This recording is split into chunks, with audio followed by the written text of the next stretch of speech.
everyone. Welcome back to the Going Scared podcast. This is your host, Jessica Honegger, founder of the social impact fashion brand Noonday Collection. Join me here every week for conversations on living lives of purpose by leaving comfort and going scared. Welcome to our new series on digital health, just in time for the summer, right in the middle of COVID-19. Digital health is an area of constant growth for me. I'm constantly asking myself questions. When am I using technology for connection and for good? When am I using it to numb and to escape?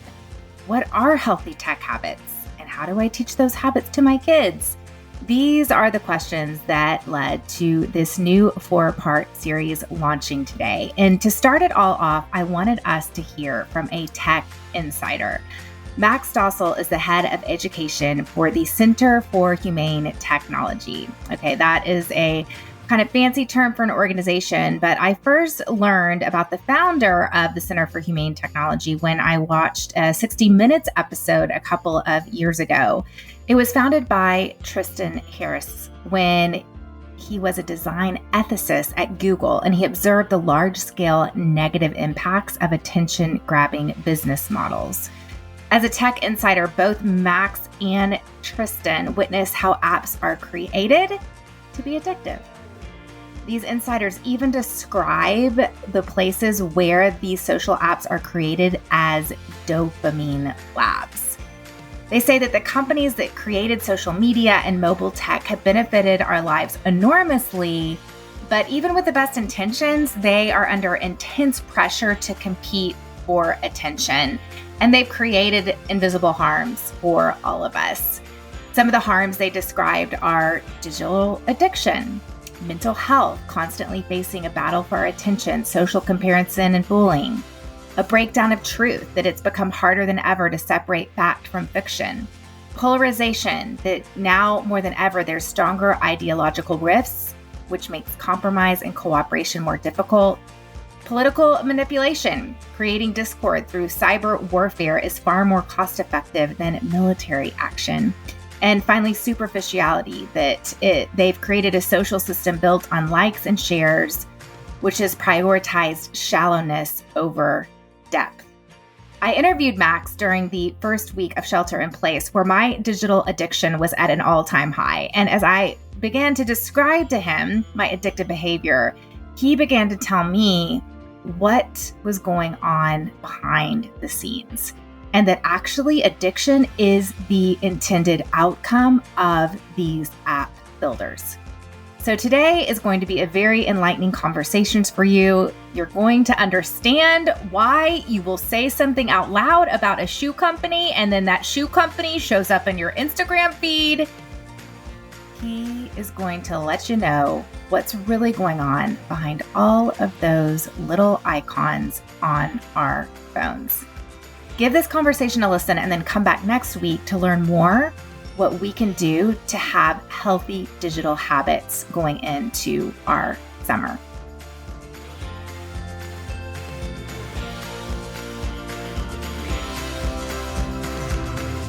You worked for a social media company, and as you yourself say, you designed some of the same notification structures to distract people that you now criticize. So I know we're not going to name names, but just tell us a little bit more about what you did and how overt the mandate was to addict the user to technology. Sure. So I was working for a startup. This was around 2014, 2015, maybe 2013. I'm bad with time. And I was pretty much told we're trying to raise our Series A at a high valuation. That's an investment round. And we were told, hey, if you can hold people's attention for 2 minutes or longer, then you have a valuable company. And that's 2 minutes or longer a day. And things have changed now for sure. And the big social media companies are holding much more attention than that. But that was sort of a symbol that we could raise investment at a high valuation because we were going to be able to sell ad dollars. And so at the time, we certainly weren't thinking about it, hey, how can we addict you? Ha, ha, ha, we're evil and trying to manipulate behind the screen. It just sort of became a game of, oh, okay, which notifications should I send you that are better at keeping you? What language should we use that will make people come back more? Oh, if we autoplay videos inside of our experience, we can hold your attention for about 10% longer. And what I found doing that was there were some things that just worked. at grabbing and holding attention. And that was it was an odd realization, because like nobody that I was designing a product for was waking up and thinking, I want to spend more time on this today. That was my goal and not their goal. And so I became aware of this disconnect and this strange power that we have as tech designers, that we can sort of turn these knobs or dials, and then all of a sudden we're getting more time, which wasn't actually a human choice. And so that was when I kind of woke up to, wow, there's an unprecedented responsibility here. And I teamed up with Tristan Harris. At the time, it was called Time Well Spent. Now it's the Center for Humane Technology. And we got all these messages from parents and teachers and students saying, what the heck do we do about this new digital world? And so I've been speaking with those groups for about 3 years now, trying to learn as much as I can and share my insights on how some of this stuff is designed, with a very specific agenda that can be very hard to live in and go our own way in. And we, as we were saying, are definitely in an unprecedented time now, where obviously we want to use this stuff for the positives and the social connection that they can bring. And I'll be curious to hear your experience and other people's experiences of being so reliant on these digital environments that ultimately are not about just communication. They want something from us. They want our time, and they're doing sort of specific tactics and tricks to get it, that aren't really thinking about us as people, but are thinking about us as human beings with 24 hours in our day. And I need more of your attention this year than I got last year to keep my shareholders happy. So in some ways, these environments are designed to farm us for our attention. And so what is it like to spend more and more and more time, and to rely more and more and more heavily on these environments in the great quarantine fest of 2020? Oh my gosh. Yeah, oh gosh, this is going to be a fresh conversation. But before we get into kind of current, how we're holding these tensions now, I'm curious, what changed in you? What was your aha moment? You said you started realizing that you had responsibility, but you used to create it and now you're changing it. What was that? Was there a moment? Was it a conviction? Was it coming from this moral place? Tell me more about that journey. It was conversations for me with Tristan Harris, who was Google's design ethicist at the time. And he was in the room when Google decided, they were like, hey, should Gmail notify you when you get an email? And he kind of felt like their way of making that decision was, yeah, that sounds good. We should do that. And he had this moment of like, whoa, that's 2 billion people's attention that we just decided is going to be steered in a certain direction. Are we looking at that responsibly enough? And hearing him talk about it and opened my eyes to the understanding that there are really just some decisions that we look back on and cherish, and some that we look back on with regret. And we have this new unprecedented power to steer so many people's attention with this device that we rely on so heavily and carry around 24/7 in our pockets. And we weren't that good. What we were doing at a social media company, we weren't that good at it, to be honest. Like, we weren't that great at steering attention. But it was in doing so that I noticed, oh, wow, the entire industry is based on this game. Who can play this game best at grabbing and holding attention? And by being in the weeds of it, where I think most of big tech doesn't think they're doing anything wrong. They're just thinking like, okay, if I'm getting you to use my product, you like using my product. But it was talking with Tristan that I think opened my eyes to the amount of power and control that can be had by designing the rooms that we play in. And I know you're now the head of education for the Center for Humane Technology. What is humane technology? So what we believe is that humane technology is technology that enhances human brilliance. So it recognizes and notices the places that we are so naturally good at supporting each other in person as creative people. And how do we help enhance those skills and those aspects of ourselves? And also, how do we protect humanity from our vulnerabilities? Tristan often talks about how he grew up as a magician, and you notice a magician, all you need to know to trick somebody is not like their greatest strength, just like a point of attentional weakness. And how do we protect humans at those points of attentional weakness? Of like, wow, we do tend to really care what other people think about us. So if we see a notification that says somebody has tagged a photo of you, we're probably going to care about that in a pretty serious way. Can we understand that notifications like that are not necessarily neutral, and that we don't have such a giant free choice of, well, I can either click that or not click that, but understand the impact it's going to have on our emotions and on our physiology and plan and protect accordingly. And so enhancing the places that we're naturally brilliant as humans and protecting us in the places that we're vulnerable to feeling certain ways or being manipulated. So let's talk about our physiology, our current physiology, which is in very high gear right now, I think, for many of us. You kind of said you wanted to flip the script. Just to let you know, I have an accessories brand, and we are a social networking company, and we are built on this idea of in-person connection. So we have 2,000 social impact entrepreneurs around the country, and these entrepreneurs are creating a marketplace for vulnerable communities. And these entrepreneurs are selling handmade goods created by people that are often living outside of the marketplace, don't have access to a traditional marketplace. So we're this fair trade social impact company, and all of our social entrepreneurs across America have in-home social gatherings with their neighbors, with their coworkers, with their friends, and they invite women into their homes, and it's usually from 10 to 30 people, and they do a pop-up shop, and they then become sort of the store owner for that marketplace business. So as you can imagine, that has shut down. Yeah. So we have quickly pivoted. Thankfully, we don't have physical stores. Our stores are our people. So now we've pivoted to virtual gatherings, which, to be honest with you, a lot of people in this space of direct sales have pivoted a long time ago. They kind of pride themselves on being very digitally based companies. I know that our brains are wired for in-person connection. And we're storytellers, we're stylists. It's really my company. One of our big propositions is about connection.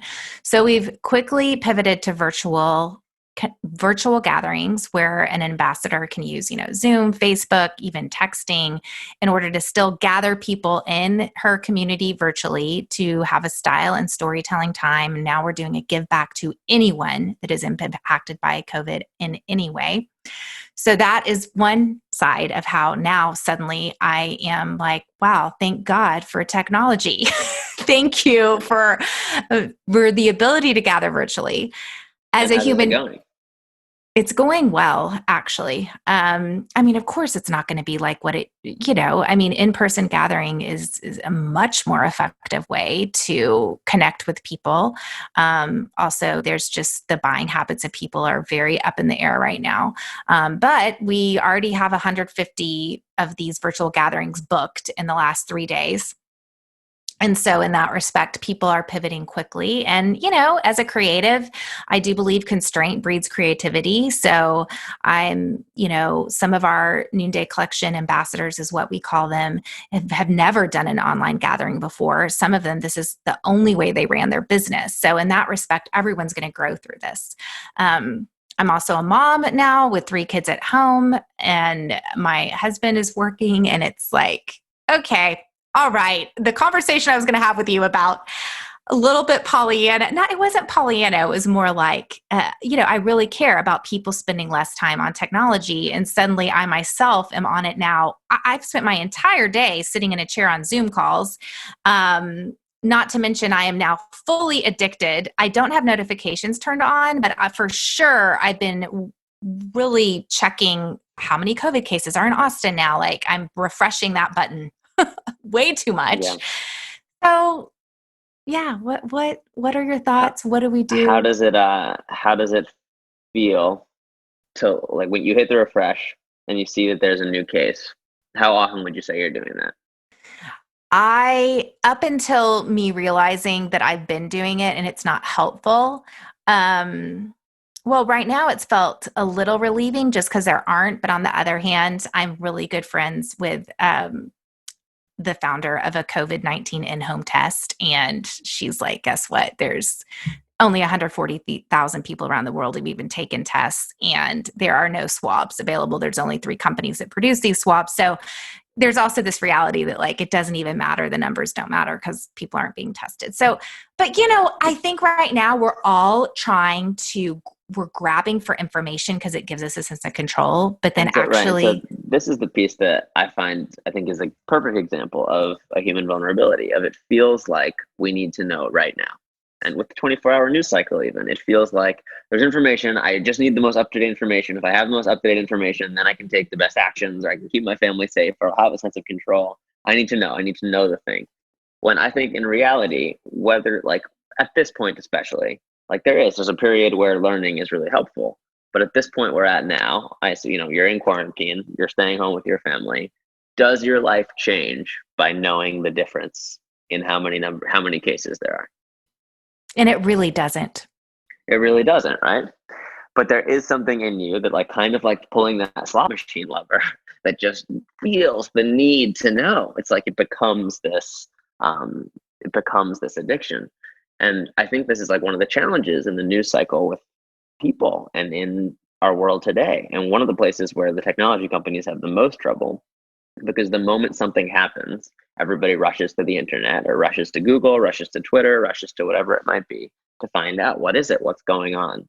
When the difference between learning that right away and learning that the next day, very little difference in impact on your life, and you're probably getting more accurate information the next day.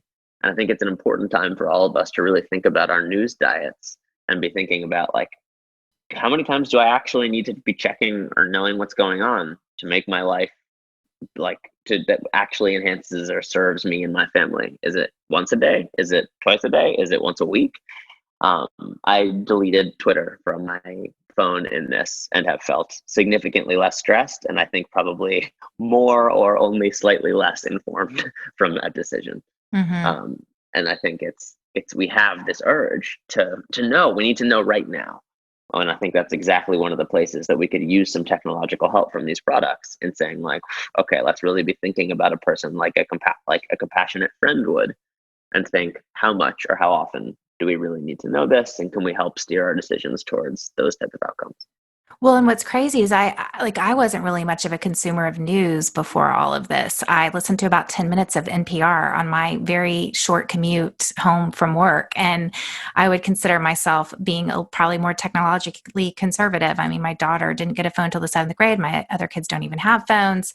Um, so it's just weird for me now. Like once I open that box, I just, oh, wow. It's like this whole new world. And so now I'm just sucked into this where I didn't really get into the news cycle. So what would you say is a good tech diet for the news specifically for all of us right now? Right now, I mean, it totally depends on your situation, right? And I would think about, what do I need the news for? Like, why do I need to know? And then if your answer is, I need to know, let's think a layer deeper on that one and think I need to know so that what? And really think about what roles it's serving in your life and in your family's life. And can you plan and schedule according to that? Because I guarantee you, it's certainly adding a lot of stress and anxiety, because having all this information without actual agency to do anything is a stressful circumstance. So can we look at, what is the role that this is serving in my life? Is this helping? How is this feeding me as a human or as a family, or as a community?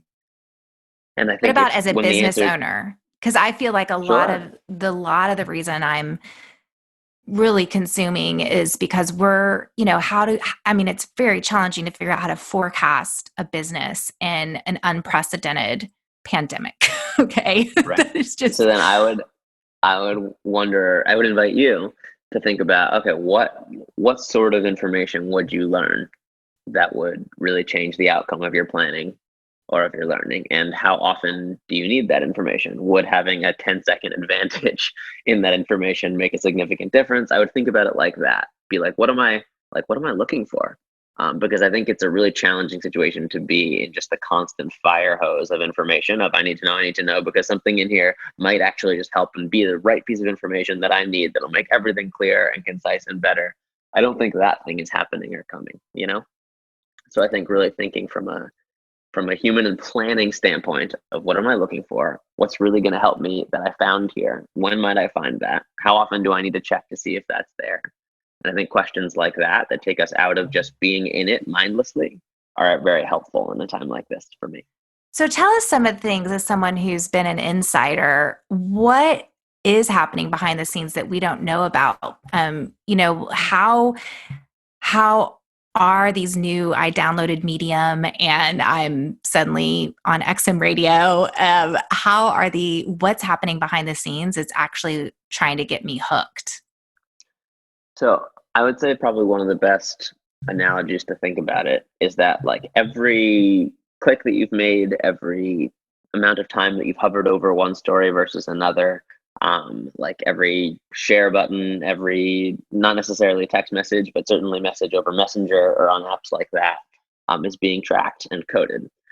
And so you can think about it like there's a voodoo doll of you, and every one of those click gives like a little bit more fingernails and hair clipping to make it look a little bit more realistically like you, and predicting a better and better and better model of what's the perfect next piece of content that will make you feel something or click or like or share. And sometimes the goal is to have you click or like or share, but also the goal is to have you sending it to someone else who might be likely to come back into the system and spend more time in it there, because ultimately it's about how do we get as much advertising revenue as possible. So there's just so much data. There's just such a deep understanding of us and our behaviors and our likes. I feel like one good example of this is you've probably heard or talked with people who are like, the phone is listening to me. It's listening to me. My phone's microphone is listening. I was having a conversation and they knew. And like now I saw an ad for diapers or something. Because I was talking about diapers. And I think this is a perfect example because the truth is actually creepier. The truth is that in most instances, they're not listening to you. They just have such a good profile, data profile, and a good understanding and know where you are physically and what phones you've been close to and other people who are like you and what they're buying. And so they kind of know what Whoa, you might I be didn't likely know to that. I didn't know they were listening to my friends' phones. So they're not listening on the microphone to any of it, but they're tracking on all of these phones. And then, so because your friends behave often similarly to you, or it knows that your phones were in close proximity from the geolocation, it might be likely if they clicked on something or a website to show you that thing. And so there's just such a rich data profile and such a high likelihood of knowing what type of thing we might do next, is that ultimately that's the design of these whole systems. Is the goal is how do we get people to buy something or to change people's behavior just a little bit, or to have them click more ads or spend more time on this stuff. And there's more data than you could possibly imagine to do that. And so most of the manipulations are subtle, but there are things within design and within coordination of lots of different people and understanding not just what you do, but what people like you do that allow them to give really highly precise targeted content that is the most likely to make you feel something. And it doesn't care what that content is. But like, and we see results of this in the YouTube world as well, and we're starting to see this with kids, is that you start to click on one YouTube rabbit hole, and all of a sudden it's pushing you towards the more extreme versions of your thoughts. And so because that they figured out, the YouTube algorithm has figured out that those more extreme videos are more likely to get you watching and clicking. So it doesn't care. YouTube doesn't care what videos it shows you. It's just going to push you towards sort of more crazy or outrageous things because those seems to get more watch time and more clicks. And so all of that happening to 2 billion people at scale with intense precision, I'd say is the biggest and most significant manipulation. So how are you getting your news? Because what I'm thinking then is, how am I even going to read anything that doesn't have the intent of clickbait? Right. And so, I mean, it starts to be for me about finding people that I can trust who have an understanding of how the system works and are recognizing that there's so much bias and so much tilt in it and working to combat it. It's not perfect, but I have started to understand who are people who are thinking that way and trust them more. The internet tends to tilt towards panic. In this particular instance with coronavirus, I think it's one of the first times in my lifetime where the panic has actually been warranted for the most part. Still, there's over panic on it as well. But most of the time when there's a scare, it's usually not a big deal. This one happens to be different. But to watch for who are the people who are being kind of slow and careful in their decisions and vetting sources, it's really hard. It's not easy to have good, trustworthy news sources in today's world. And what I would argue is that less is more for most people. We just don't need to be reading everything. I mean, unless your job or for some reason you really do. But I just would invite you to think about why? Like, what is your why? And that's the answer with, I think, so much of technology right now. Is it good? Is it bad? It's not about that. What is your why? What are we using this for? How is this enhancing your life? How is this contributing to your life, to your relationships, to your business, to your community, to your family? And if the answer to that is clear, then great, keep using that technology and do that thing. And if it's not clear, then we might be caught in one of these loops that are being designed to keep us there and click things and sell ads. Hmm. How have you kept from becoming cynical in all of this? I don't think of artists as cynics or poets, especially. um, I mean, I think we're on a path towards figuring it out. We have to be. I am nervous. I'm nervous that if we don't change these systems, that it leads us to a bad place, and it's very hard to undo the damage that's been done. One example of that I like to use is when Kyrie Irving, who's a famous basketball player, he went on TV and said the Earth was flat, and then he apologized for it, being like, "Sorry, I went down a YouTube rabbit hole, and I started believing that. I apologized to the science teachers whose lives I've made more difficult." And then after he said that apology, the people who believed the Earth was flat were saying, "You know what? The round earthers got him. That's what happened. The round earthers got to him, and they made him say that." And it's very hard once we believe some of this stuff to undo the damage that's been done. So I am nervous, and I think it's an urgent problem. But I think we're figuring it out. I would love to see social networks that are actually about how do we enhance each other's social lives? How do I help people spend more time with people they care about, people they haven't met, but they would love? And I can use my data to figure that out, illuminating new experiences and opportunities in person, on screen, and off, that really people later feel incredibly satisfied about using. I would love and would happily pay for products like that. And I hope we move in directions that are deeply human and intention focused. I think we're just not there yet. What do you think? What ways are we stepping backwards right now because of Corona, COVID, whatever? And what places do you think we are stepping forward? Where are we stepping backwards and where are we stepping forward? I mean, I hope that we're being sort of rushed into this situation where we have to figure out how to have healthier relationships with this stuff because it's so all encompassing. But I don't know. It's early. What do you think? You're experiencing it as a family. Where are you feeling like you're ahead, and where are you feeling like you're behind? Well, I'm thankful right now I'm thankful for Zoom. Yeah. I wish I would have invested stock in Zoom. That would have been great. But I mean, one of my soapboxes is about in-person connection. I wrote a book called Imperfect Courage. It's one of the primary tenets is about human connection, in person, eyes. We have to look each other in the eyes. So I do feel very isolated right now. It's brutal to just look at my friends on Zoom. It's just not the same. So on one hand, it's sad, but on the other hand, I'm so grateful. So I'm grateful to get to have these moments. I'm so grateful that my company can pivot because we have obviously a direct impact on vulnerable communities. And then a lot of our Noonday Collection ambassadors around the country right now are depending on this job that they have to bring in some income for their family where they've had big losses.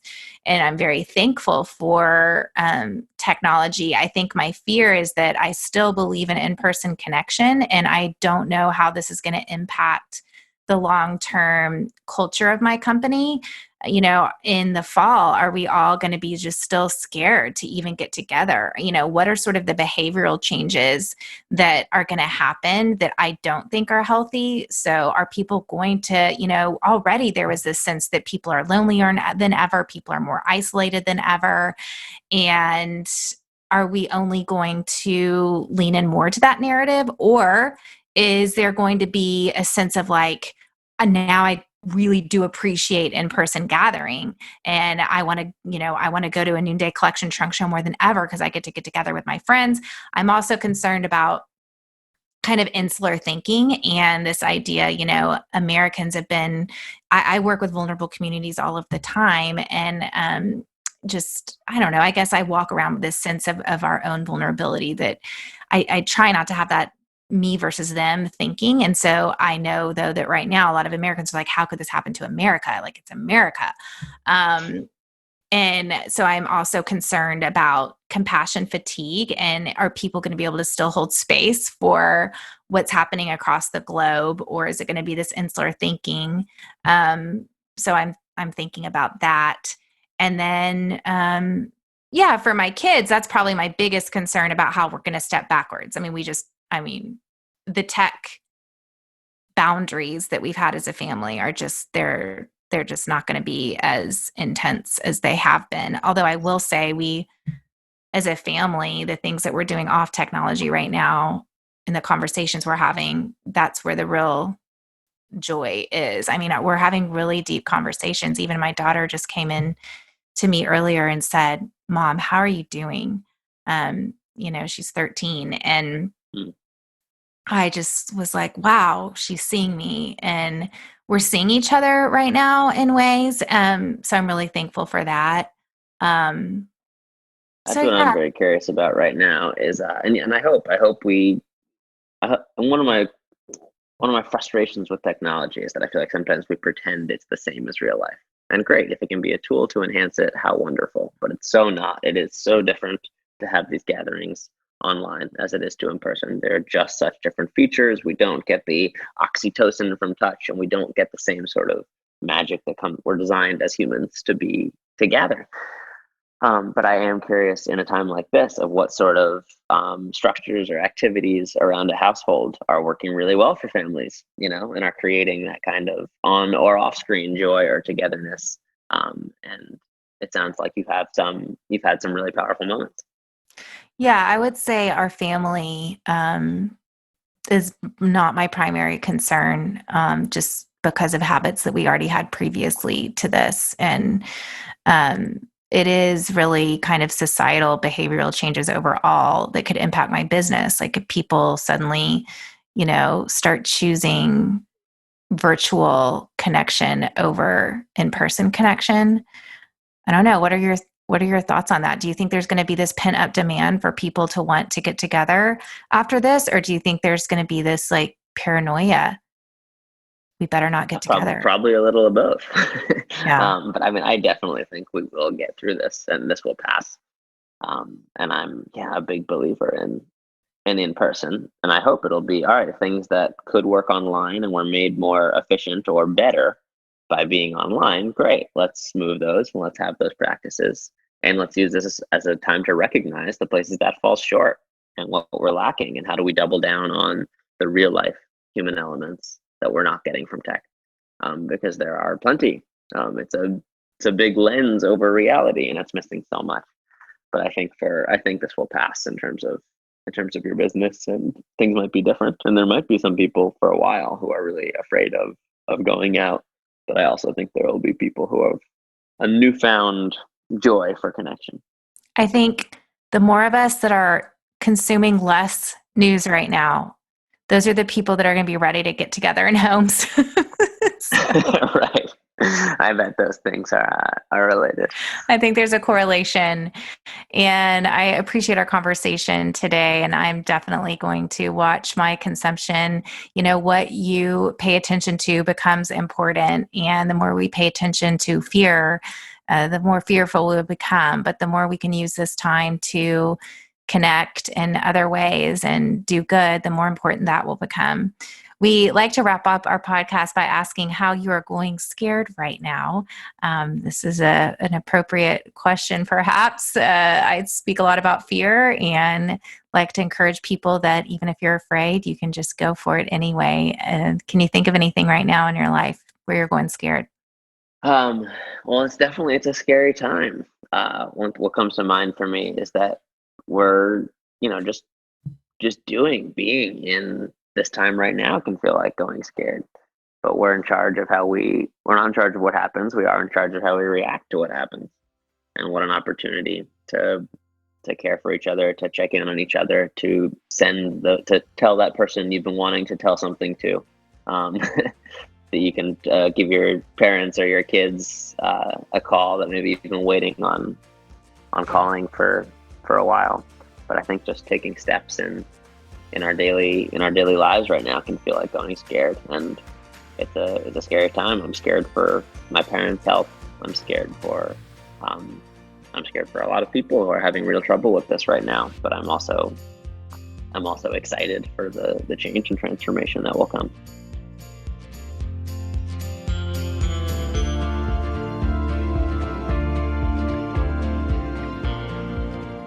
So, yes, Google really is listening to us. I know that right now, after shelter in place, it's beginning to lift, but oh my goodness, I thought I had these tidy little digital health habits until suddenly I was counting on my phone 24/7, and so are my kids. It's been a little bit of a hot mess around here. So I'm really excited because these conversations that are coming at you over the next couple of weeks are really here to serve you, to not make you feel overwhelmed or guilty, but to really give you a path and to be a guide on how we can have a healthy relationship with our phones. So I'm really, really excited about the series and would love for you to share it because honestly, it's helped me a ton. So I know it'll help you too, because you and I, we're similar. Thanks so much for listening to today's episode. Our music is by my friend Ellie Holcomb. Today's podcast was produced by Eddie Kopholtz, and I'm Jessica Honegger. Until next time, let's take each other by the hand and keep going scared.